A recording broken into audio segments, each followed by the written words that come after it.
पद्धतीच्या शंका व्यक्त केलेल्या आहेत आणि त्यांनी सांगितलं की अमेरिकेला याचा ब्लॅक बॉक्स गेला नाही पाहिजे. कॅनडा असेल, लंडन असेल, अनेक देशाची त्यांनी नावं सांगितली.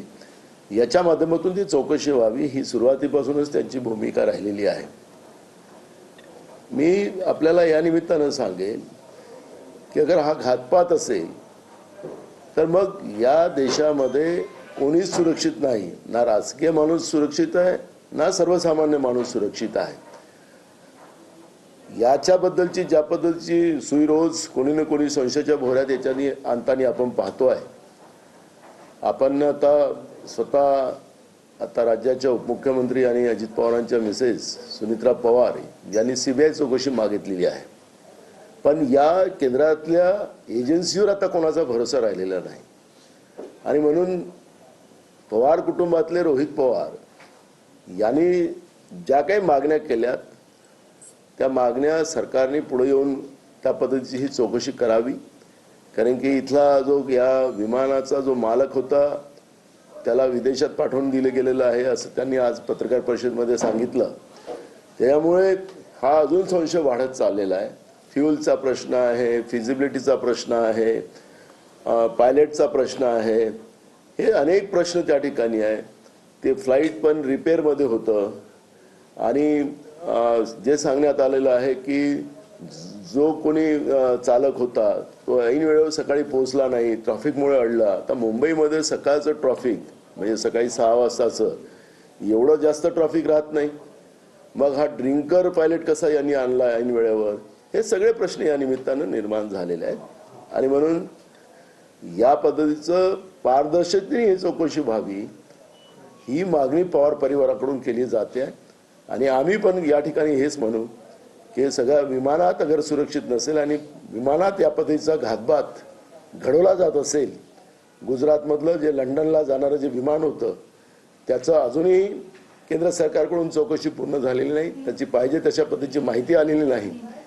मग विमानात घातपात केला जातोय का, हा प्रश्न या निमित्तानं निर्माण झालेला आहे. आणि म्हणून रोहित पवारांची जी मागणी आहे ती सरकारने पुढे येऊन त्याला त्या पद्धतीची चौकशी करावी ही पण भूमिका आमची आहे. रोहित सिंग जे या संपूर्ण विमान कंपनीचे मालक होते त्यांचे राजकीय व्यक्तींसोबत असणारे नेक्सस सुद्धा त्यांनी समोर मांडलेले आहेत आणि ते भारताबाहेर कसे गेले. जर इतका मोठा अपघात या एका विमान कंपनीच्या अस्तित्वामुळे झालेला होता तर मग त्यांच्या मालकाला देशाबाहेर जाण्याची परवानगी कोणी दिली हा प्रश्न आता त्यांनी उपस्थित केला. बघा, आपल्याला लक्षात असेल की केंद्र सरकारच्या गुन्हेगारी प्रवृत्तीला जे अभय देण्याची जी परंपरा राहिलेली आहे ती परंपरा आपण या ठिकाणी पाहतोय. गोव्यामध्ये क्लबमध्ये आपल्या झालेला मधल्या काळातला बॉम्ब स्फोट आणि त्याच्यातून त्याचा मालक विदेशात गेलेला आपण पाहिलेलं होतं. तसंच ही घातपाताची घटना असेल आणि असा संशय असेल तर अशा विमान मालकांना देशाच्या बाहेर जाण्याची परवानगी केंद्र सरकारने का दिली हा एक प्रश्न या निमित्ताने निर्माण झालेला आहे. त्यामुळे रोहित सिंगला या ठिकाणी बोलवून त्या पद्धतीच्या चौकशी त्या ठिकाणी व्हावी ही बेबदली आहे.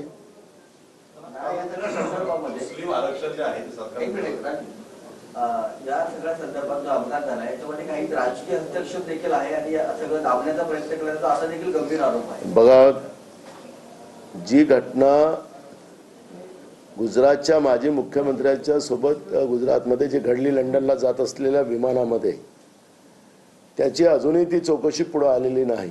वास्तविकता त्या ठिकाणी पुढे आलेली नाही. तीच भीती महाराष्ट्रामधली राज्याचे तत्कालीन उपमुख्यमंत्री अजित पवार यांचा जो मृत्यू या विमान अपघातामध्ये झालेला आहे त्या पद्धतीची चौकशी दबून राहू नये ही भूमिका त्या कुटुंबातली लोक मागतात आहेत. रोहित पवार मागते आहे.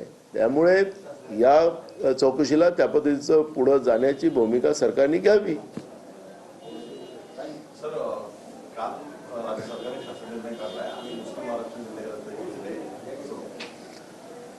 बघा, राज्य सरकार द्वेषपूर्ण पद्धतीनं सत्ता चालवत आहे याची कोणालाही शंका नसावी आणि हा काय आरोप नाही, ही वस्तुस्थिती आहे.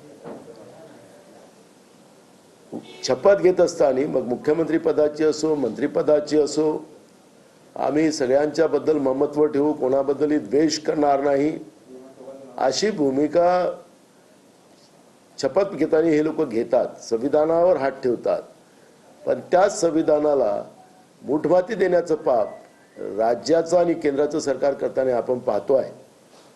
माननीय उच्च न्यायालयाने दिलेल्या आदेशाचंही पालन ते करायला तयार नाहीत आणि त्याच्यामुळे द्वेषपूर्ण व्यवस्थेच्या माध्यमातून ही मुस्लिम आरक्षणाची कारवाई केली गेलेली आहे असं आम्ही म्हणू.